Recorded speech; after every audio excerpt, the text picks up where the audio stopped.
तुम एक दिन वापस वतन जरूर आओगे, तुम एक दिन वापस वतन जरूर आओगे, होकर अपने हालात से मजबूर आओगे। जिस तकब्बर से हमें छोड़ के जा रहे हो, जिस तकब्बर से हमें छोड़ के जा रहे हो, परदेश में छोड़कर तुम अपना गरूर आओगे। लंबी दराज शाखों तक जब न होगी पहुंच, लंबी दराज शाखों तक जब न होगी पहुंच, छोड़कर परदेश में खट्टे अंगूर आओगे।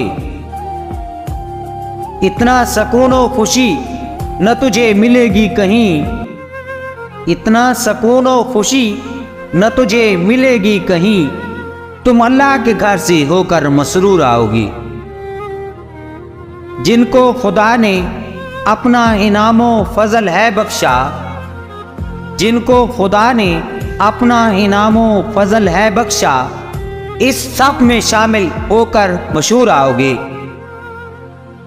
कब से इस आस पे उनके रास्ते पे पलकें बिछाए बैठे हैं, कब से इस आस पे उनके रास्ते पे पलकें बिछाए बैठे हैं। कभी तो हमारे घर में भी मेहमान बनकर हजूर आओगे।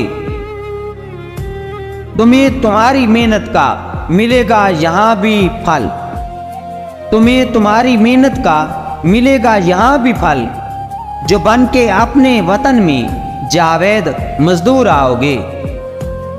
तुम एक दिन वतन वापस जरूर आओगे, तुम एक दिन वतन वापस जरूर आओगे, होकर अपने हालात से मजबूर आओगे।